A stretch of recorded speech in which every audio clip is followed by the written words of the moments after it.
And we are live on BerryFlow Upstream number 27. Here with the whole gang, we got Alex, Brandon, Chad, Jubei, and Ronell. How's everyone doing this Sunday morning as opposed to Sunday evening? Good. Good. Can't complain. Yeah, I Awake. think you could tell from some of our hair that we just rolled out of bed. James and I, maybe. Absolutely. Actually, this is well coiffed for today. I mean, this is how it looks. You deal with it. No, but let's get down to the nitty gritty. We got a lot of stuff to cover in regards to BlackBerry news. A little bit here, a little bit there, a little bit of healthcare, a little bit of auto, a little bit of BBM, a little bit of devices. So we're just gonna hop right in.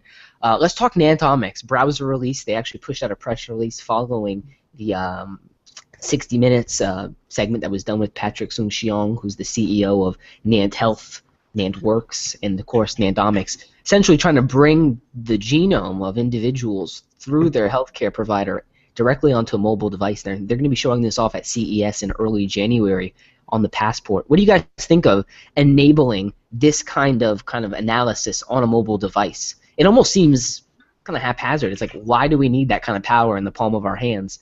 It really does seem kind of tailored toward that medical professional. I wanted to see what you guys' thoughts on it. I read at the bottom, very bottom of that press release, that it was going to be preloaded on some Passport devices, and I wondered kind of what that would mean. What are you guys' thoughts?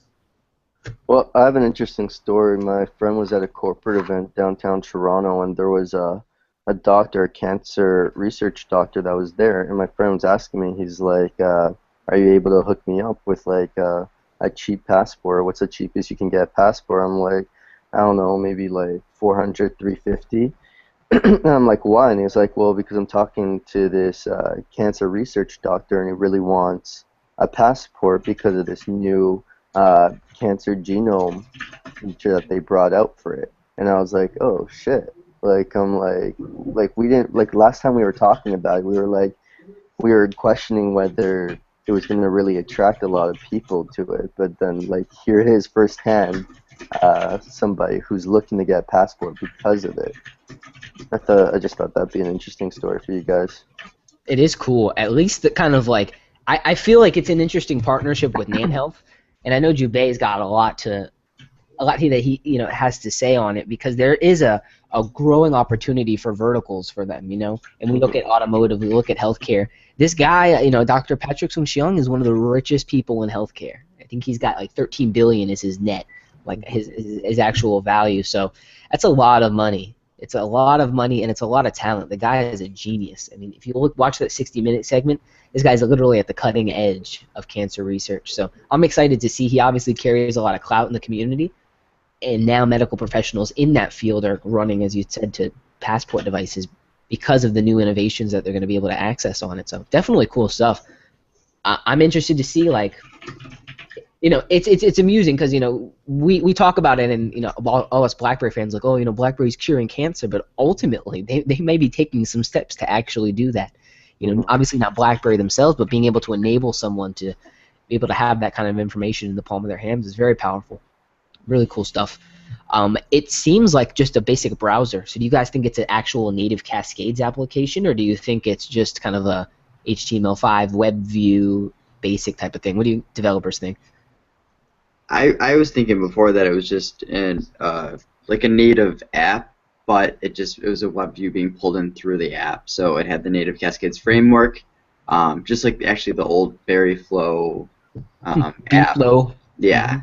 So it's not really a great solution, but it works. It's just weird to me that they're referring to it as a browser instead of just like an app. And I wonder if the browser, quote unquote, is going to be able to kind of access more than just your genome. So imagine if you're browsing like your medical records, or you're browsing you're looking at pictures of your tumor or your cyst, and you're actually looking at the growth over time, or the decrease in growth over time. Again, really interesting stuff from an. What was that, Brandon? I said hopefully a decrease in the growth of a tumor or a cyst. Yeah. Hopefully, that's what, at least I think. It's just very interesting that he's kind of tackling it from a different perspective. So instead of just irradiating the specific area, in massive doses. They're thinking more, let's just focus on the whole and where it could metastasize instead of where it is specifically, so that it doesn't. You don't want to attack it here so it races out and tries to seed itself elsewhere. You want to try to attack it from a whole. What I think is interesting about this is that nowadays we have so much technology that gathers information, but really the issue we have nowadays is that there is the information out there, but it's really hard to get all that information condensed into an easy and accessible platform. And I think that's what this genome browser is going to do. It's going to take a whole bunch of information from all over the place, all over the world, and they're going to be able to kind of compare stuff on that browser and have all the information there. That's I think the fundamental idea behind it. When you look at the medical industry, if you look at the various departments within just one hospital, there hasn't been a solution, at least mobily, that cohesively connects all of the departments in which all the physicians and doctors are on the same page on the fly in regards to patient treatment. If let's say Ronell was suffering from a particular blood disorder and he had to get various treatments and different opinions from different departments, traditionally it would be a nightmare for him to go to these different departments and get opinions, second opinions, and for the doctors to communicate with one another. What this Net Health browser thing that they're kind of constructing, yes, it has like its own trademark name. Yes, they're going to center around medical information for physicians and clinicians and all that stuff. But essentially, it's that platform that unites all of these departments on a single secure network, and it's just really great to see the partnership here. And Brandon is absolutely correct with that. We're looking at the convergence of all of these elements into one space. So, and there's no one else doing it. So, yeah, I was gonna say, I think usually when companies are piloting stuff, they usually use like North America or Canada to test out things first before exploring and trying to expanding to other countries, right? But I think India and the places where they're starting the healthcare type of integration with the platform, if it's successful, we'll see a lot of expansion, or we're interested in making our own in our country or our hospital or our health network, and hopefully BlackBerry can capitalize on that, right? If it all goes well, right? So definitely 100%. It's definitely cool to see. As you guys mentioned, they're really kind of in an innovative point right now. As Jubaid mentioned, no one's doing this. And really, when you look at BlackBerry as a whole, no one is doing what BlackBerry is doing in the market, period. I mean, where can you go and buy a physical keyboard device, right? Nowhere. There are some older Nokia, Samsung devices that you can get. But where are you going to go and get a keyboard device that it has a touch-sensitive, touch-enabled keyboard? Nowhere. No one's really making the strides on a device like the Passport that BlackBerry is. So definitely interesting to see. I want to show this on air, guys, because if you have a Passport, hold it very closely. This is my Passport. I'm in line at Panera yesterday, and I drop it like 3 feet while in line, and it just lands. Like it's hot. Right. Dropped it like it didn't cost $500, right? It's pretty awful. Just be careful. Get a solid case. This has a screen protector, and I have the transform shell. Still broke. It fell right there on the edge where there's no protection, and it shattered across. So get some full case protection. Now you're talking about that space between the I-beam stainless steel and the actual glass. There's like right. So right where the glass curves and meets the I-beam, there's a little bit of space where the screen protector doesn't cover, and obviously the I-beam doesn't cover because the I-beam's stationary. So it fell right in between and totally decimated the screen. I wonder if the case, the extra weight of the case kind of threw it off a bit, because I saw some tests by some people who were dropping the Passport from a truck, from a moving truck, and things like that, and then the screen wasn't shattered, and what they found was that the device, when you drop it, it actually drops in a way that it doesn't angle to hit the screen. It actually angles to either hit like flat, so it doesn't completely shatter in an awkward angle, or on the back. Yeah, you're right. With the build of the device, if you drop it a couple of times, you're gonna notice the device is built and then balanced so that if it falls, it's going to hit the corners. Yeah. Right. What I unfortunately did was I dropped it forward, and it did a flip, and before it can complete the flip and land face down, it hit like that. So I would, if I was taller, my device might have been saved if it had more time to complete that flip. So yeah, you're right. I mean, most screens, it's awful because especially like on a device like the Z10, you crack it, you're gonna crack it at one of like the top corners, and it's gonna be annoying more than anything else. The device is basically gonna work still, but you have the unsightly crack there at the top. That's why transform shells like this, the hard shells that cover the corners, are really valuable. Chad, hold up your case because your case would have solved my entire problem. Let me lock it on you real quick. So flip it to the actual other side. You'll see that this is a case from Sideo, and across the whole thing you've got that rubberized plastic that covers all four corners. All four corners, all sides, and it has a little lip on the compared to the screen. So when you have it face down, it actually will raised, right? Yeah, it's actually a noticeable raise compared to the, as James said, the transform case. Yeah, it's not really a transform, right? It's a hard or the hard shell case, whatever it's called. Yeah, but honestly, I love this the Sideo or Sideo, whatever you call it, case. It's great. And you did a review on that, right? Yeah, I did a review. Check it out on BerryFlow. You know what? I've had this for now 2 days. What's today? Sunday? Now 2 days, and honestly, I have like no worries about my phone being damaged at all. One of my biggest with the belt clip. Oh, nice. Yeah, that is handy.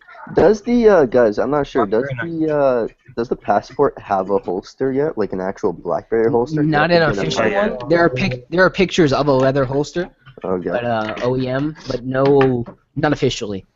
I'm surprised about that because they're catering it to business, and I know a lot of business people like to have that holster because they don't like putting devices in their pockets and their pants and stuff. They just like having it out there for easy access.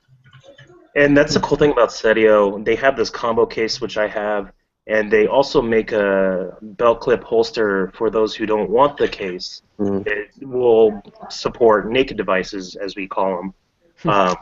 With the phone out of the case, it slides around in the holster. So there's some noticeable gap. So those who don't want the case and want to keep the phone naked, yeah, pick up one of those. But me personally, I want to make sure my phone lasts. And how much doesn't end up like James's? And how much did the Sideo cost you? Just the combo was $50. Oh yeah. And then the spring clip holster by itself is $30. So if you want to just get the holster for the naked device, it's only $30. But if you want the combo, which is the one I have, it's $50. And I'll tell you one thing, it's worth it. I'm so glad they finally came out, and as soon as it was available, I hit purchase. I reached out to them to see if they could send me like a review unit, but still waiting on that. I doubt it though. Oh, you already reviewed it free, thanks. Well, I was hoping they can give me a blue one, because I got an email saying we'll see what we can go ahead and do, and then I got another email saying we'll go ahead and send you one, and then I got another one saying we've actually sent out all of our review units, and if we need any more, we'll reach out to you. So sounds like some classic PR bullshit. Yeah. James, are you gonna send your Passport in for repair? Because you seem like the type of guy that just couldn't deal with like a cracked screen. I wouldn't be able to deal with it. So here's where I'm standing on it, and I wanted to kind of go back to the transform case, the hard shell. As Chad mentioned, he's got now his Sideo case, and it covers all those corners. On this, it's such a nice case solution overall, right? Mm-hmm. But getting it out is such a pain. And Chad mentioned it in his video. Yeah. Like getting this thing out is such a freaking I really have to pry to get it out. With the Sideo, you can literally just press the back and pop it off. Like it's literally slide on and off. So a lot more utility there than this. This is something like you want to take on and off maybe once a day, whereas that I can see myself kind of transitioning back and forth. Right now, the phone is completely usable, so I can make calls. There's no glass in my fingers because the screen protector is holding it all back. Yeah. So honestly, it still works. Do I want to get it replaced right now? Obviously, I want to get it replaced. But I spoke with RMA, which is their repair people over with BlackBerry, and they said basically it's going to cost half of the price of the device, which is $250. Yeah. I dropped my Z30 like a week after I got it, like a year ago, and then I went to like go see it to get repaired, and it was gonna cost like so much money. I was like, ugh, I'll just deal with it. Right. That's basically where I'm at with it. I'm gonna see what I can do, work through some channels, try to get it fixed, try to get a red passport. I'm not opposed to getting some extras there, but yeah, I'm probably just gonna try to get it fixed at some point. Hopefully, a classic will land on my doorstep for Christmas or something. Not land. It'll crack. Don't say that. Speaking of classic, let's talk about white classic. We saw some pictures go out on that. What do you guys think of it? I think it looks good. White.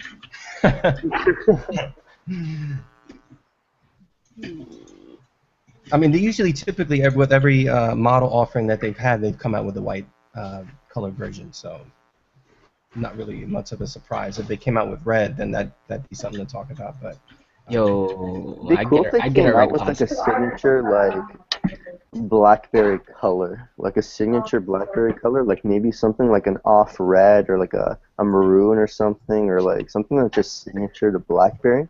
Because the white, everybody always equates the white with the iPhones, just because like all the products you always like equate it with the white color.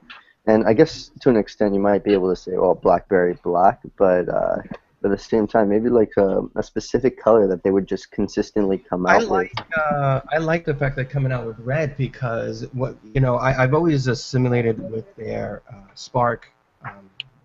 Oh, that's true.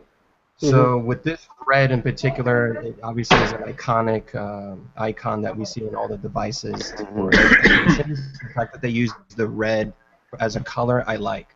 As far as another BlackBerry color, I mean, you look at the some of the BlackBerry blue colors, and I'm not sure that color would sell on the device, but the red definitely does. How did the multiple colors do for the Q5? Because they had multiple colors for that. They're still selling their inventory. It's on sale right now. Please buy them out. It's been on the shelf for a year now. For like $150. Right. They're throwing that out. I mean, I'd love a red Q5. Yeah. The red keys are what really get me. I'm interested in a white classic because the Q10 had that white and gold limited edition. It wasn't even limited edition; it was special edition. There was a black and gold too, right? I don't think there was an official black and gold. Wasn't? Oh, that was the special edition, correct? No, the special edition was a white Q10 that you could actually buy from BlackBerry. I don't think there's ever been a black and gold that you could officially buy from them. There was. I'm pretty sure there was. I see it. It's like $400. I have to look for a black one, because I know that like the employees, they can buy Q10s in black, in white, and white and gold. I don't think there's a black and gold version. I've seen them as well, where people just modded them. People like Kevin. See if you can find it. I mean, some guy over in Saudi Arabia is just like tearing these things apart and building new ones, selling them back to BlackBerry for double profit. I'm interested in a white, as Jubaid said. Obviously, if there's a red, I'd be down on that. I would definitely get on that board. Let's move over. Let's talk about an unwavering enterprise focus and strategy. John Chen's kind of came out and he's like, no, we're not going to chase Kim Kardashian for marketing. We're not going to chase the sensationalism. We're focused wholeheartedly on our enterprise game. And ultimately, really, that's where they need to find success. Most of their services and offerings are tailored to that demographic. What do you guys think of them not so much focusing on the consumer space and really, really trying to drive innovation for the enterprise? As most of us are not in enterprise, we are on the consumer side of things. Does that make you kind of cautious in buying new BlackBerry devices, or are you still kind of gung-ho and want to get the the latest and greatest? What a great statement he made in regard that release where he made that statement about the strategy BlackBerry is on their unwavering, strategic plan. I wrote about, we've spoken a few times about consumers, how they're in the back seat with BlackBerry. BlackBerry's heart and soul and DNA is, enterprise security, being that MDM solution. Consumers really get caught up in the hype of certain things, and they have this competitive spirit all the time. Someone pulls out their Windows phone, their Android device, or their iPhone, and someone in the room is a BlackBerry. There's like this energy, this competitive energy, always lingering about, and it's like, who has the better device? What's the best phone in the world? Kim Kardashian talks about saving the BlackBerry, like if it's some endangered species, and she's buying all the models up on eBay. These are. It doesn't come from a place of strategy. It doesn't come a place of profitability. It comes from somewhere else. And I like the fact that he came out and he was frank about it. He came out and he said, listen, this is the strategy. This is what I came in here. I established this strategy, and this is what's been working successfully so far. That cannot be denied. And we're going to continue down this path. Just because we have some, B celebrity coming out saying that she wants to save the old BlackBerry devices doesn't mean that's going to alter anything. Why should it? Why would anything change at this point? I've got no respect for her because she has a passport and she hasn't opened it. It's like you're so narrow-minded and parochial that you just can't see the bigger picture, even when it's literally standing right in front of your face. But it's such a big issue with like so many consumers. I mean, to this day, if you go on BerryFlow in the comments or N4BB, you go to Crackberry, any BlackBerry site, and we're going to see another huge wave of this when the Classic is released. We're going to see that it's almost like a dichotomy between BlackBerry's offerings and identity and consumers who are in love with the brand and want it to be consumer. And it's not in their strategy right now. Mm-hmm. Will it be in their strategy in the future? If they are successful in enterprise and the medical and automotive and those things that they already established, yes. But right now, no. Get over it, let it go. And I'm glad that he made the statement. It's great. Consumers are still like, there was this one commenter, and I get it. I understand it. I'm actually going to go on, I think it was on BerryFlow's BBN channel, where he went off on why they made a video talking about, talking about Brick Breaker. Why did BlackBerry Blogs put out a video on Brick Breaker? Yeah. And he just flipped. He was just like, "This is the media's having a field day with it." I'm like, well, if it's any consolation, the media's gonna have a field day with the Classic regardless. One way or another, it's gonna get shit on. And speaking of shit on, Chen got shit on for that article. He put it on his LinkedIn, on his promoter page, and then in the comics they're like, "You're talking about not sensationalizing Kim Kardashian and using her as a media tool. However, you just mentioned her name and done exactly what you said you weren't doing, Even name dropping her there is an acknowledgement of, what he's trying to not acknowledge. And it's interesting. I feel, and we all kind of agree on this, I believe, that Chen's playing the media gambit, Yeah. Not necessarily telling them what they want to hear, he's telling them what they need to hear. And he's going to play off those names, and bolster the message. I feel like the whole enterprise play is just kind of like, because if you think about it, they're still playing the consumer game. They're just not advertising it. Like you got BBM, which is a completely, not completely consumer, but the majority of the users, I would believe, would be, and the majority of the new features that have come out, especially with the recent update, are consumer oriented. So I think he's just like, for the optics of it, he's not saying that they're consumer oriented company, but they're selling just to enterprise, just so that in terms of the stock market and what people view it, they view it as more of a stable kind of, they know what they want to do. They have a direction, they have a goal that they want to achieve. Whereas with the consumer market, it's so volatile. You have all the manufacturers that are losing money left and right, trying to tap that market. So for the optics of it, when they say they're tapping a different market, automatically the stock market is like, okay, they're not doing exactly the same as everybody else in the market, so maybe we'll give them some leeway and see how it goes. And that's exactly when I wrote about it, the synergy about it all. It's like it has the analyst skeptic, because everyone's used to the same old paradigm of consumer marketing and manufacturing, and BlackBerry completely sidetracked that and said, no, we're going to, and I do have a write-up ready to be published on it, but I speak about the convergence. My bad. How, That's totally my bad. For everyone waiting for that, it's been there for a while. Totally my bad. It talks about how BlackBerry's strategy is sidestepping that, because now these companies, they're not competing in the consumer market. They position themselves where their competitions could be possible clients and partners, and we've already seen evidence of this. So when that's published, you guys could, everyone watching could read about it. But look forward to reading Convergence BlackBerry story in the beginning of 2015. You'll get that story when we get 10.3.1 officially, and God knows when that'll be. But yeah, Brandon talked about something that is not spoken about enough. It's the fact that all these manufacturers are all losing money. Everyone's margins are decreasing at an alarming rate, and these companies are struggling. And because, like Brandon said, the market's really volatile. It's hard to anticipate.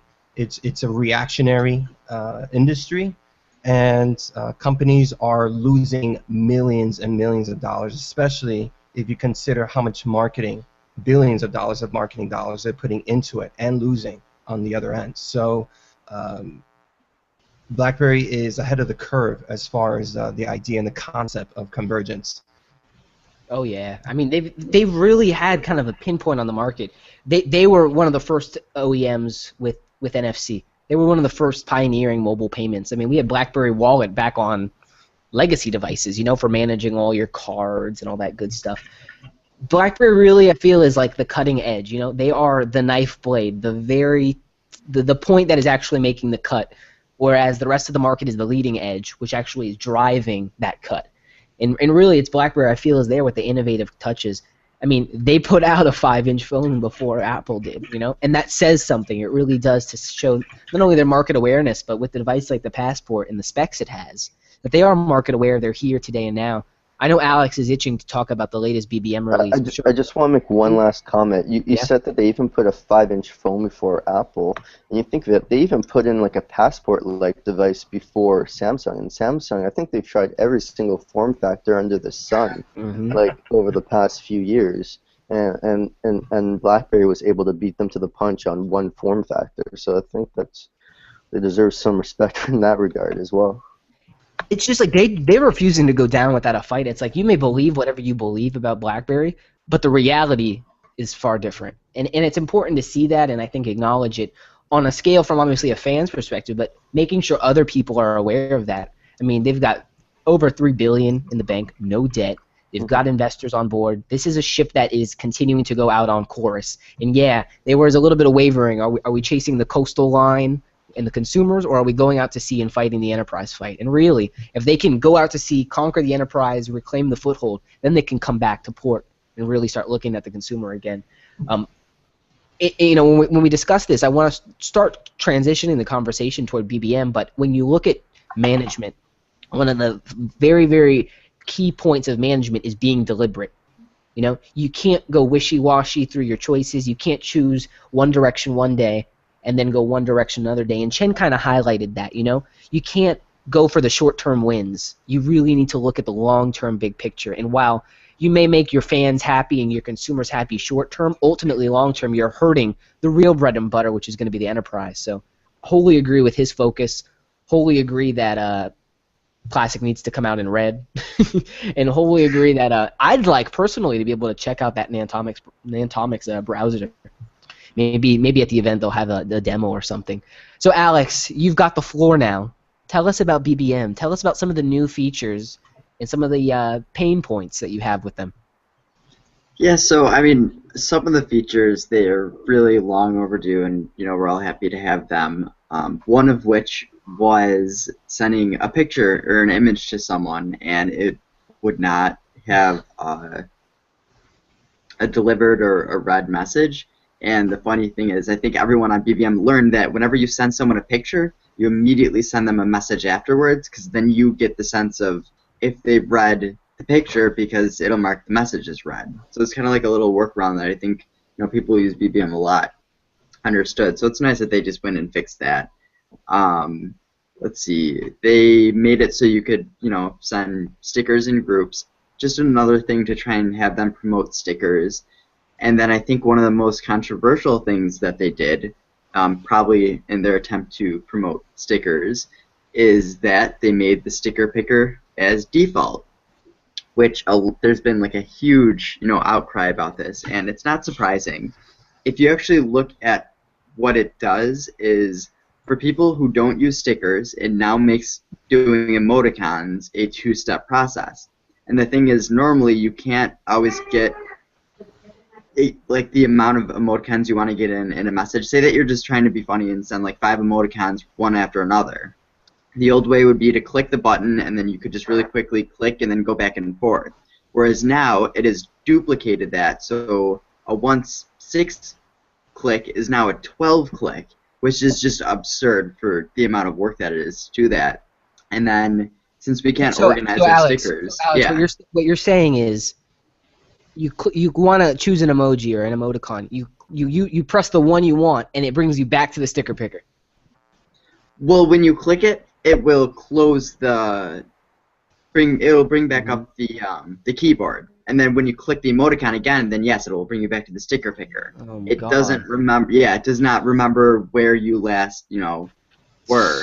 So literally, so if you want to put in multiple emoticons at once, you have to go back and forth. That's awful. Yeah, so you have to really UX. try and tap quickly. Sometimes you can get 2 or 3 emoticons in there before it closes, and then especially if you have to scroll up and down the list, it's just absolutely brutal.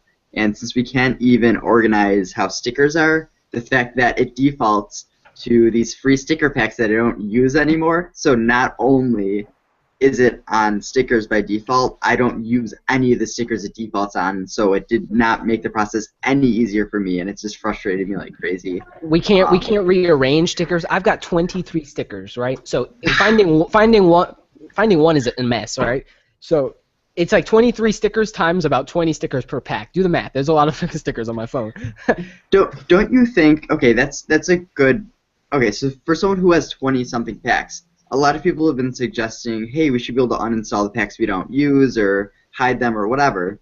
Well, how about you just make a recently used frame and just take in the individual stickers from the individual packs that you've recently used. So say that you use smileys from different sticker packs, or I can't think of any sticker pack, like one from the South Park, and it'll actually have a recent sticker and have stuff from South Park, stuff from the Smiley, just everything integrated with one. I think that could be a great you pay for the stickers, so why don't they let you just like order them in order of which ones you want to see first when you go into the sticker pane? Like, for instance, I use the South Park stickers the most, and because those were the first pack like I bought, they're all the way at the end. Mm-hmm. So I always have to, every time I go into stickers, I gotta swipe all the way to the end and then pick a South Park sticker, when in reality the most recent one I got is pretty much probably just like one of those free ones that you pick up for the sake of picking up, just to have them, but I don't necessarily want to use them all the time, right? Oh, and if you switch now over, you're sending.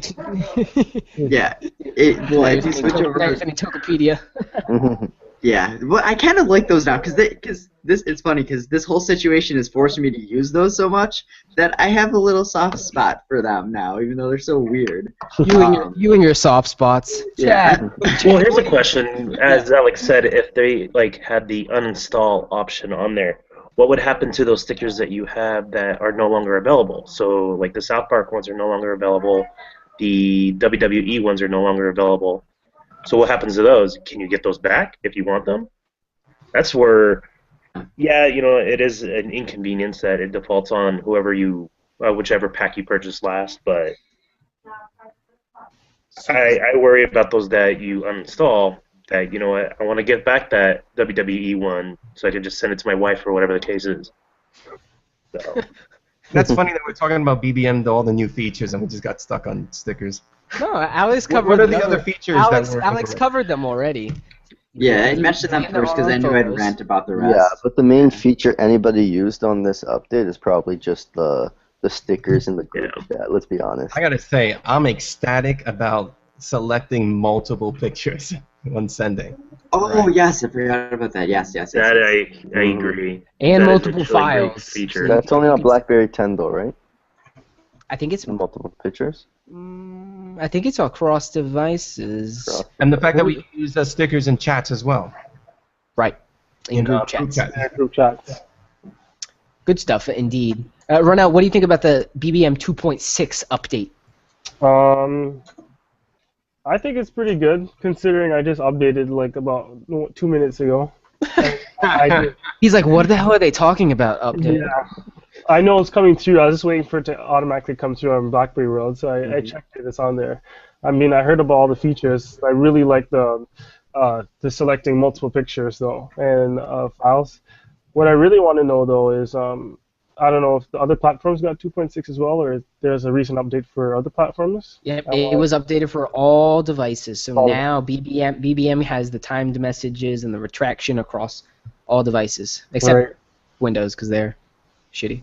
I want to know how it's on those platforms because a lot of people who I know who use it, you know, they had some complaints about it and it's slow, I don't want to use it, or I don't use it that much. So I want to see how much they've optimized it for other platforms and see how well they've done since the previous one. Can Lore- I just, yeah, can I just go say ahead, something quick? Is that Mhm. BBM, like I found the features they're adding are great, but I also feel like the performance of the app itself has been slowly degrading with the more features they put on. And like I'm hoping they put out like kind of just a stability fix in the future, just kind of a performance and stability enhancement update, just to kind of refresh it and make it a bit snappier. Because right now I find like when I try and do a time message or share my location or something like that, it takes quite a bit for it Yeah, lags. to actually send. It lags, yeah. And you that was another feature, wasn't it? They did a slight adjustment on the timed messages. You can press on it multiple 60 times. seconds, yeah. I fucking hate them. They're like, we've got a new feature. It's like, no, you fixed a bug. Like, come on. Well, before it was just sometimes someone will send a timed image or message, and you unintentionally you might tap it, and it'll go away, and you have no access to it. So the fact that you can tap it multiple times now kind of, you know. It's like, oh no, I missed the booby shot. Darn. Send it again? No, I mean, I'm excited about the BBM at least keeping consistent. It's not like it's been like channels, which has seen no kind of, TLC at all. Speaking of which, do you think, I've had this thought, do you think that they're going to keep channels within BBM, or are they going to separate channels as its own app? Since we have BBM meetings, will they have a BBM channels app and just keep BBM messaging on its own? I think honestly, as we look at it right now as a monetization platform, it's too tied to BBM to be separated at this point. 100%. Oh yeah. At this point. Now, would I like to see it standalone in the future? Yeah, why not? But right now, it needs more clout. It needs more support. It needs video. It needs all. I don't know if you guys saw the Rumor Mill BBM channel post up. Things. It's like it just made me so upset because it's like coming soon, or these are planned features. It's like, yeah, we got told that stuff a while ago. They told us videos were coming. They told us they were going to make it easier for channel mods to post, and they told us they were going to help refine the chats for channels. It's yeah, we're waiting. We're still waiting. My favorite is when they everybody was asking them to add like a GIF creator for channels, and then they did some haphazard thing through the browser. You can only create a GIF through the browser with your webcam for BBM channels, but you can't actually do it from your actual BlackBerry device. And it was like, what's going on, guys? You guys don't know about that? Maybe that's something that James and I could ask John or Chen in person. Here's the thing. I found that. I saw that a while ago. Kinsella actually. Yeah, Kinsella did it. Kinsella. Poinsettia. No, I'm just kidding. Kinsella.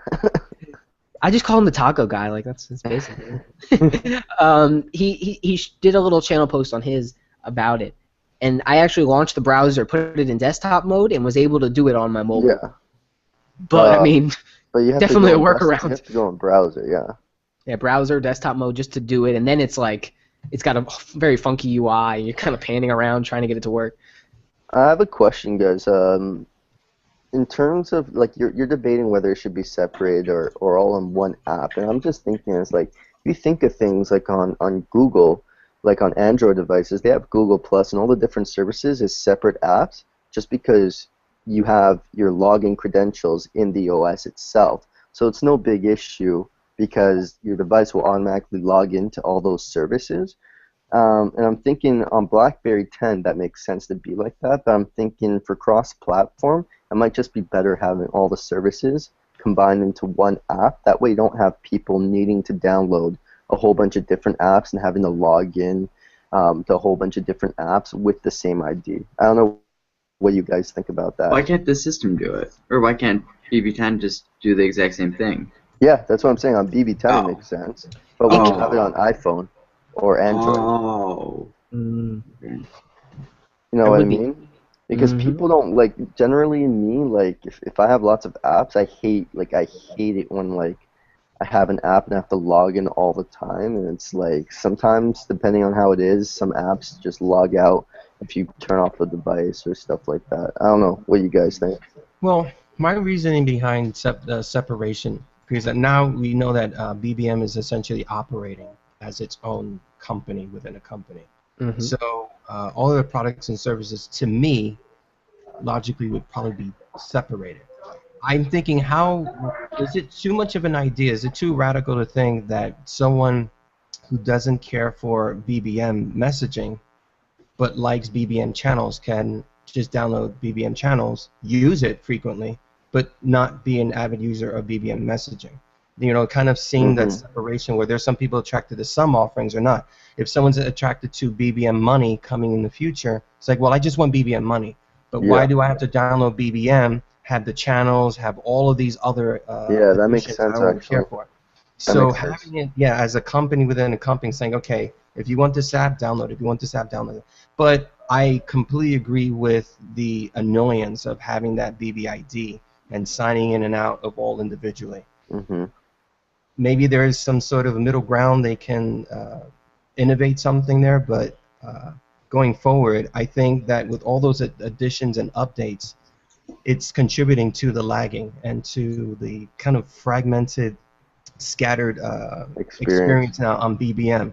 Because now when I'm trying to navigate through BBM, if I'm on channels and James were to BBM me a message, it doesn't pop up.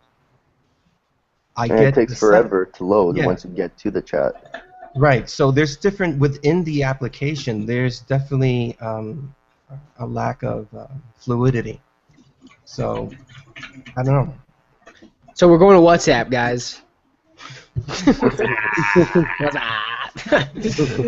I mean, no, I love BBM still. I mean, yeah, it's broken here, there, shit doesn't work. I can't copy and paste parts of text. I mean, come on, get it together, guys. But at the same point, like, I would rather not use anything than have to use something other than BBM. It's, for me, I mean, it's still super convenient that I can just place a call to someone. I don't need their number. I don't need any of that crap. I just press the call, and I'm out and going. So we're going to fly through the last couple of things here before Brandon has to dip out. Automotive news. We talked healthcare. We talked a little bit about some of the software services, Blend, Bez, BBM. But Ford actually dropped Microsoft Sync for their car. Now for Sync 3, they're going with QNX. Big move. At this point, I believe the numbers were about 55% penetration in the automotive already for QNX. With Ford now on board, you're really talking about a stronghold on the entire market. I think Ford is like the third biggest auto manufacturer in the world. Yeah, if I'm not mistaken. And they're putting this in their Fords, their Lincolns. It's multiple lines of cars, not just the Ford branded ones. It's all that under the umbrella. It's important to acknowledge that BlackBerry currently on QNX doesn't make that much money on licensing out QNX. So just because they have it in a lot of vehicles doesn't mean they're going to get a huge amount of money from it. But the important thing about it is that if they have QNX in the cars, they'll be able to gather some more information from maybe Project Ion and other related products that they have in the entire BlackBerry ecosystem. That's a great point. I think one of the things I've always argued is at this point it's important for QNX, the adoption of BlackBerry and QNX. So if the offering is reasonable or very attractive, on the financial side of it, you'll get that wide adoption, and then in the future, then you can come in and start hitting people over the heads. Like, okay, you have QNX in your vehicles and in your products for 3-4 years now. Everything you have is based on it. Now we're gonna up the price. We're gonna up the ante on it. You corner the market that way and say, damn, everything we've invested is in QNX. It works wonderful. We're not gonna use anything else. They're gonna have to bite the bullet. And And honestly, in Jubei, that's exactly what Ford had to do. As we have CarPlay with Apple, which runs atop QNX. We have Android Auto, which runs atop QNX. It's like, shit, if we want to be able to be supported by the latest offerings on these mobile devices that all of our customers have, we got to go to QNX. It's not going to happen any other way. They had to. They were cornered, as you just mentioned. And I honestly feel like as they corner more of the automotive market, now they have a platform to start building services that they can then charge more for. So yeah, the royalties are going to come in $5 a car for 20 million cars, 10 million cars a year. And that's some money. It's a little bit, But ultimately, if we look at it, like if you look at OnStar and Chevy, right now OnStar is powered by QNX on the car, through the data transport, and even at the center where they're bringing that information in. So now they're able to sell you LTE in your car, which is powered by QNX, right? The car is basically a smartphone. It has all the capabilities therein. So now we can charge you for secure monitoring. We can charge you for internet. We can charge you for all of these things that are going to run on top of the QNX kernel. And ultimately, you can see them kind of having that strategy going throughout. Imagine if you're able to buy BBM for your car. You have calls and all that other crap, glimpse messages, etc., etc. There is a big platform there, and I think as Jubei had mentioned, now that they are kind of cornering the market, so to speak, being able to build these cross-device ubiquitous things is going to be harder, because right now everyone else is basically using a custom mod of Linux. So that's what Tesla, that's what Ferrari are all doing. That's never going to play with an Apple unless they have a strict partnership, and Apple does with CarPlay to be able to bring and bridge their service over. So definitely going to be interesting to see how that market kind of progresses forward. Ford is a big name, as you guys had mentioned. Them dropping for BlackBerry is a good sign of things to come. I really think that Chen's going to be smart in trying to capitalize on that market. What do you guys think, Ronell? Do you think that this QNX move is a big deal in terms of automotive? I think it's huge. It's definitely a big step forward. I'm really looking forward to other car dealers and makers looking at QNX as a possible solution for their cars as well.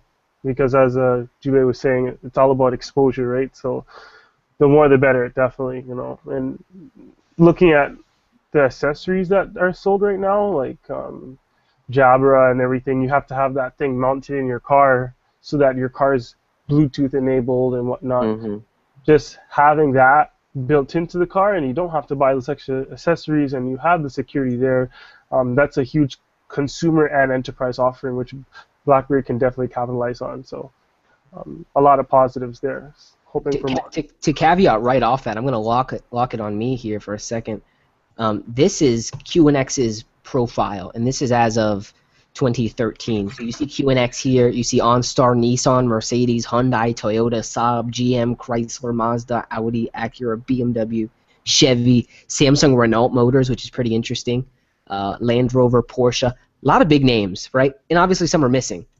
That's a given. But 60% of cars on the road, 20 million vehicles in 2011 alone. We go down here. This is Chevy MyLink, which runs QNX. This is Toyota Entune, which runs QNX. This is Mercedes Embrace, which runs QNX. This is BMW iDrive, which runs QNX. This is OnStar. This is Honda hands-free. Tons of systems are running QNX, and you may not know it. It's branded something differently, but the platform underneath is the QNX car platform, QNX Auto. And this is not including Ford, so that 60% number jumps. Right. Absolutely. And so really, it is, and it's looking not only at telematics but infotainment units as well. So it may not be an in-car dash that you can actually use, but underneath you still have that QNX embedded chip. So really cool stuff. This is in our BlackBerry BBI section. A lot of good information here on a bunch of different things. So definitely check that out if you're interested to learn more of what BlackBerry has to offer in that regard. Yeah. Let me say one more thing, sorry, because that you bring that up. I mean, everybody thinks is BlackBerry is a handset maker. We've all said that before. They're more than that now. If you ask any regular consumer about Samsung, they're gonna say Samsung makes TVs, Samsung makes smartphones, and they make a couple other small products for home computer. But nobody knows that Samsung is also in Asia makes chips, military equipment. They're all over the place in terms of multiple sectors. BlackBerry is trying to get into that same kind of frame in health and in automotive and different other areas, right? So, I mean that's something to think about. A lot of people should. The world is way too big to be concerned only with the consumer market, and there's this massive industry just waiting to explode, and BlackBerry is exercising, their interests in them, and it's going to be huge and profitable. It's funny because if you look at it historically, most things actually that enter the consumer space actually come from military or enterprise driven projects. Like if you look at it, like this is kind of an exaggeration, but look at GPS for instance. That was a military project that was later handed out to consumers to use. So I mean, the money is there in the enterprise and other spaces, especially military. And I think BlackBerry is well geared to compete there. Speaking of competition, Brandon, Chad's brought his daughter on it. I'm gonna lock it on you guys. That's a future BlackBerry user right there, right? Hi, Michaela. How you doing? Can you say hi? Can you say hi? No. She's shy. It's okay. It is okay. What do you think? You're gonna get her a slider? You're gonna give her your Z10? I mean, I don't know. We'll see what she reaches for more, either a BlackBerry or an Apple phone. Who knows? My wife says Apple, so. So she's gonna get an iPhone. How did she? Microsoft. She wants a Windows phone, guys. You want a Windows phone? So we lost Brandon. He had to dip out. I think he's going to work, or is that Ronell who's got to go to work? Brandon had brunch. Brunch. That's right. How old of him? When you're eating at 12, it's not brunch. It's lunch. That's true. Just because you're eating eggs at 12:30 doesn't mean it's breakfast. So we got just a couple more topics to go through. We cleared Ford, BBM. I want to talk about SIM-based BES licenses. I thought that was a pretty interesting thing they're doing over in India. Basically, instead of having to purchase an individual license for BES 10, BES 12, you're able to, through your carrier, buy the phone and also get your license on a perpetual deal where you're paying monthly for it instead of all in one on an annual basis. Pretty cool. I mean, we've got BES hosted, we've got BES self-hosted, we've got BES 10 cloud, and now we've got this SIM-based model as well. Really trying to create traction with with the BES offerings. What do you guys think about the BES licensing and tying that to the SIM card through the carrier? Well, it's no surprise that it's taking place in India. That seems to be like their starting ground whenever they want to introduce a new service, a new feature. And actually, Aisha over from N4BB is watching from India right now. Aisha? Yeah. Everyone say hi to her. So they get all those new offerings, and based on the success of it, because India is a massive market and a very important one to BlackBerry. And growing one. Yeah, it's enormous. So their investment in those kind of features is paramount for them. But like BBM Money and like the other services, we should see some sort of rotation of that rolling out into other regions. I'd love it. Love to see such a thing happen. With work life and how they're kind of working with the carriers to offer more services, it just seems like a logical thing, We can both make money along the way. You support us, we support you. Win-win for both. So I'm excited to see it. definitely much needed. What do you guys think about the Classic pre-order selling out? I mean, who sells out of a pre-order? Is it the point of a pre-order to? Maybe I'm missing it, but you have Foxconn. You have one of the biggest manufacturers in the world building your phone, and you're selling out of your pre-order. Like, Yeah, I find it amusing. that's crazy. I mean that should be a huge statement maker. I mean the Passport was sold out, but on assumption, I'm pretty sure BlackBerry prepared or is prepared to make more Classics than the Passport. So saying the Classic is already sold out, I think speaks a huge amount of volumes of how many people miss the trackpad and miss that belt. There's a lot of older users out there, and I've already said this before, and I'll say it again. There's a lot, even though a lot of people said we're moving backwards, there's a lot of people who wanted that belt back, and it's showing, right, through their pre-orders. And up here in Canada, we got Rogers, who's got it on available as pre-order, and I'm pretty sure that's going very well. A lot of people are interested. It's huge. There's a lot. I want your thoughts on this as you talk about it. What is your assumption of the number of devices they actually made and sold out of as pre-orders? Does it supersede the quantity of the Passport? Remember, we had that 200,000 devices for the Passport that sold out in hours. Are we looking at the same or more as far as a Classics pre-order? That's a good question. That's a very good question. I would assume the same or even more, to be honest. Yeah. That's exactly, because we're talking, the Passport was never in demand. It was a very odd-looking device that they made for a niche. The Classic is a model that's been in demand for 2 years, and they made the pre-orders. I have a friend in London. She recently tried to pre-order it, and it sold out everywhere. She tried contacting BlackBerry, refreshing constantly on Amazon. No luck with the Classic. So is this the device that's going to put BlackBerry in that 10 million devices sold in a year? Definitely. I would think so. I mean, even if it wasn't, I think now that they have so much demand, if they can get that manufacturing up to par, they could definitely meet that 10 million mark. They'll meet the 10 million devices mark, and forcing stickers on us will get BBM to the $100 million mark. Down my throat with these stickers, though. But you got to say those stickers are selling when they're on sale, though. Right, they're pushing hard. I don't know exactly why, but they're pushing hard. So lastly, guys, we're gonna close it up here, and we're gonna show off some pictures of the Manitoba. I actually have them here on my desktop, courtesy of Kyle. We're gonna do a post up on this. Hopefully I can find some time. Literally, I fly out tomorrow morning at 6 to New York for the Classic event, which is on the 17th.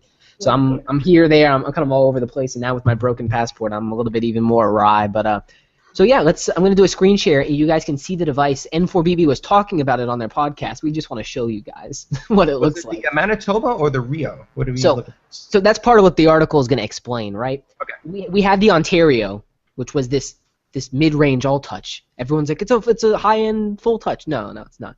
It's been in mid-range all-touch. It's been repurposed. So Ontario was when Heinz was in seat. That was the mid-range all-touch they were going to go for.